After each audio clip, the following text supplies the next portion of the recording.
There's a pretty one, Ulysses.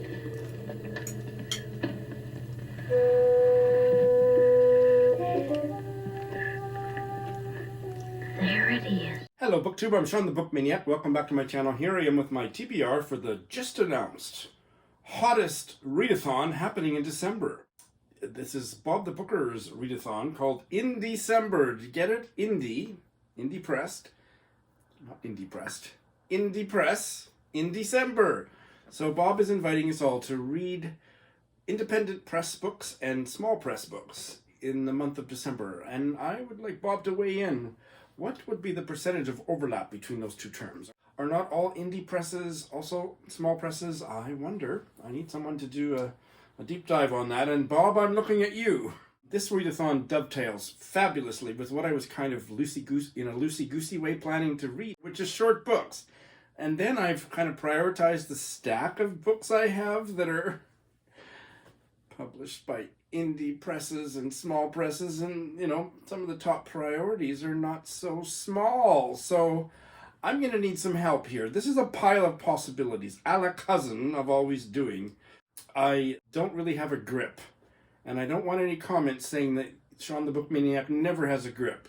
That's not the kind of commentary I'm inviting. But as I threatened in my Friday reads, I'm refilming this because it was such a dog's breakfast, and I thought, oh, it'll be much more polished if I do it with the martini. Let's see how that goes. Yes, some of my priorities are not so small, and a lot of the other ones that are more of a pile of possibilities are quite tiny. So I need help sorting this all out. Without further ado, let's get to the books. The first one that I'm definitely going to be reading in December is Cocoon by Zhang Yueran, translated from the Chinese by Jeremy Tiang. This is a replacement pseudo-buddy read that Eric Carl Anderson and I are doing.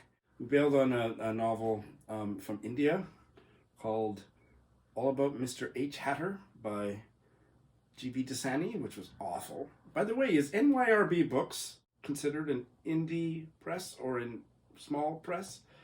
I'm not sure. I don't have any of those books on my TBR, and quite a few of those books are pretty darn good, and you know, relatively a significant handful of them are absolute crap. But anyway, so we have replaced it with Cocoon, this novel by a very popular female Chinese novelist.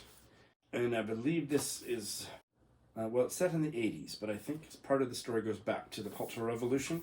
And what little Chinese literature I've read, I have quite enjoyed. Really looking forward to reading this and talking about it on Zoom with Eric. And it just so happens it's published by an independent small press, World Editions. And it was funny because I looked up the publisher's website and I said, I can't tell. How do you tell if it's an indie press or whatever? So I sent a message to both Eric and Bob and said, how do I tell? Like, is this an indie press or is this a small press? How do you know? And Bob very gently suggested that if I just scroll down a little bit on the About page, there was photographs of all 4 members of the staff. So would that counts as a small press?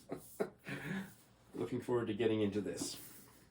Another one that's a little bit chunky that I just have to get to because it is by a small press, and it's a book that I have wanted to get to all year and I haven't been able to fit it in. And so if I don't get to any of the smaller ones because I finally get to this one, it's a trade-off I'm willing to make. It is called The Stromness Dinner by Peter Benson. And I have had it for more than a year. I paid good money to get it all the way over to Canada from Japan. And it was published by Saren Books. And Saren Books is a Welsh publisher. The author is English. And the story, a big part of the story happens on the Isle of Orkney. So this is a curious geographical specimen. I think there's a gay subplot. I've done a page 112 tag. I've done not a chapter, but I've read the first opening paragraph. A lot of it, I'm really drawn to it. It's got a gorgeous cover. And I think December is the time to finally get to it. And I have reviewed one book that I really enjoyed by this small press independent publisher in the UK, Dar Arab, for publishing and translation. And they publish Middle Eastern fiction in English translation. And this one is 5 Days Untold by Badr Ahmad, translated from the Arabic by Christiaan James. Of the books that I know about, this is the one that's gotten the most traction. I'm going to read it next. I read Dar Arab's novel Without by Younis Alakhzami, translated by Michelle Hartman and Caline Nasrallah, about an intersex protagonist that was very enjoyable. I'll put a link to that review in the show notes. And this one is set in the Yemeni Civil War. It's supposed to be really good. Another one that I'll definitely be getting to, and so far none of these are small books, but none of them are, prohibitively large. But there's quite a good chance I'm not going to get to any of my shorter indie books. This is a memoir, Tracking the Caribou Queen by the Canadian writer Margaret Macpherson.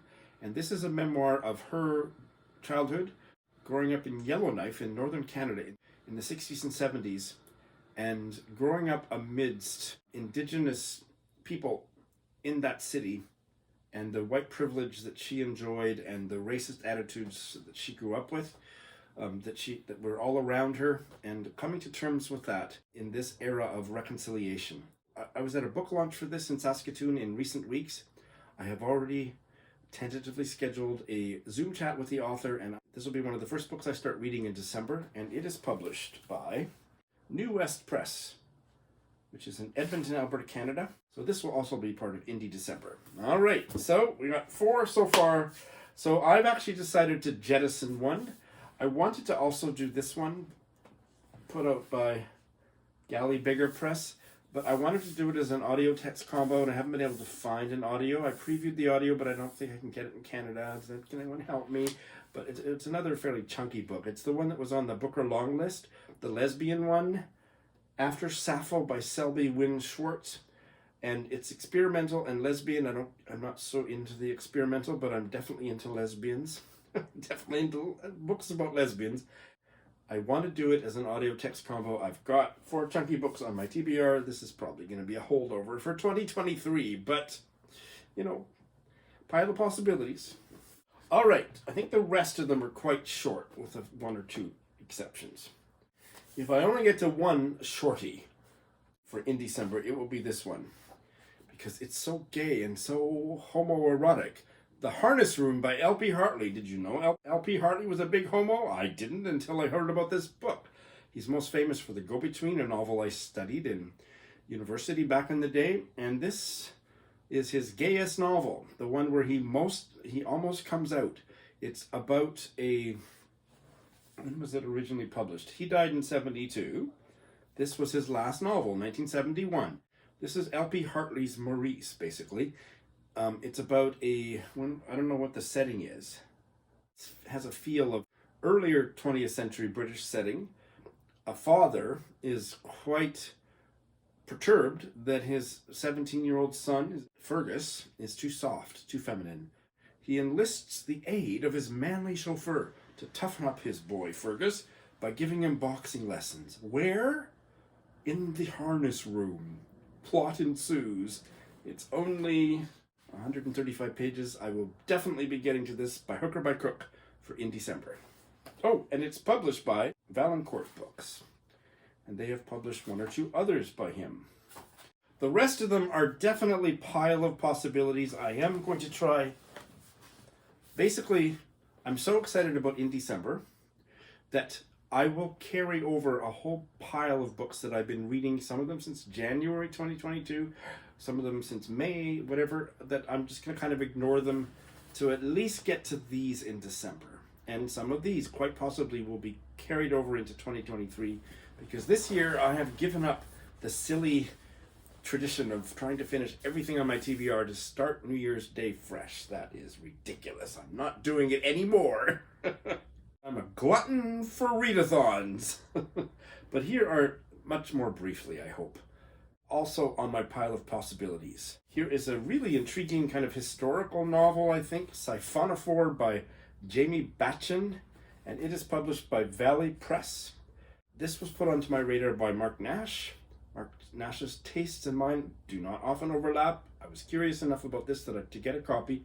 It's a historical novel, and I think there might be some fantasy elements in it, but I can't remember that. But it's kind of weird. Did you know that Scotland tried to colonize some part of the world, I think Latin America perhaps, and it's set there, but I think it's kind of set in the future. I'm not sure, but it's called Siphonophore. I'm going to try it. This book has been kicking around, and I've put it on every relevant TBR since I started my channel. This would be another one. It would be great to finally get to. This is a gay writer named Joe Brainard, who died of AIDS during the AIDS epidemic. And this is his memoir called I Remember, and every sentence in it starts with I remember. For example, I remember in woodworking class making a magazine rack. I remember watching my hair fall and accumulate. I remember being afraid that the barber might slip and cut my ear. I remember that once he did. I'm not sure if I'm actually going to get along with it. I've been putting it off, but it would probably take 2/3 of an afternoon to read. So, and it is published by Granary Books, Inc. My goodness, everybody except me on BookTube read this book from Charcoal Press in 2022. Claudia Pinero's Elena Knowles, translated from the Spanish by Francis Riddle. It's been all over BookTube. I'm not going to say another thing. It's quite short. It sounds really interesting. Do you think I'll get to it in December? Here is a Mexican novel that I don't remember where I heard about it, but probably, usually when that happens that I don't remember, I say it was on Twitter, and I think it was. El Llano in Flames by Juan Rulfo, translated from the Spanish by Stephen Beechenor, and this was originally published way back, I think, 1953. Set in rural Mexico after the revolution. I think Mexico had about 71 revolutions. I'm not sure which one, but I've heard good things about this. And this is published by El Structo Press. Here is a short German novella that would be so easy to fit in around the edges, but my edges are getting pretty pretty stuffed here. It's Old Rendering Plant by Wolfgang Hilbig, translated from the German by Isabel Fargo Cole. I read the opening 10 pages of this to Lindsay for the Concussion Reading Project. Loved the prose. I think it's about an old rendering plant.